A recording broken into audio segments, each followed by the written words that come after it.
Pigpapano na nin tubig kan 39 anyos na si Andrea Bernales kan barangay Bitaano, Legazpi City, ang drums asin balde ninda sa harong amay kasubagong aga. Saro kaya sinda sa mawawaraan nin supply nin tubig puon ngunya na aldaw. Istorya niya, sa inda nakikikarigos ang mga driver sa Legazpi Grand Central Terminal na hali pa sa hararayong biyahe. Kaya labi ng ganda ka-importante na may nakatambak siyang tubig. Huli tadugang dilihensya man ini sa iya.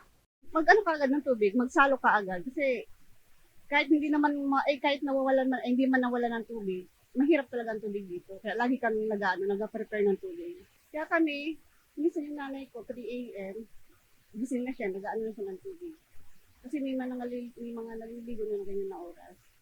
Ang 59 anyos na si Nanay Lidjalyn Belan kan barangay 15, daida handal kun mawawaraan ngunya nin supply nin tubig, hulit ta igwa siyang piglalaoman na tangki nin tubig na nagagamit niya man sa iyang kantin.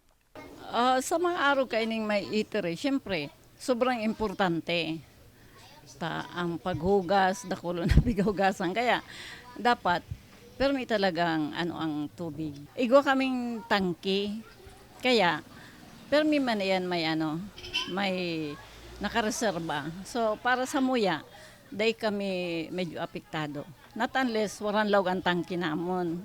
Basado sa abiso kan Legazpi City Water District na pinaluwas ka na kaaging Lunes, mawawara nin supply nin tubig ang nagkapirang barangay sa Legazpi puon alas 6 ngunya na banggi, hasta alas 6 sa agang banggi. Kabali sa mga maaapektara na lugar, iyon barangay 1 sundo barangay 41, asin barangay 57 sundo barangay 59. Daidig di kabali ang barangay 42 sundo barangay 56.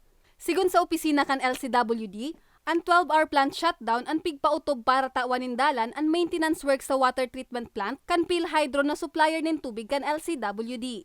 Mabalik sa normal ang bulos kan tubig sa laog nin 24 oras. Sa ngunyan, hagad kan LCWD ang pagsabot kan sa indang member consumers. Para sa mga baretang tatak Bicol, Jennifer Polinar.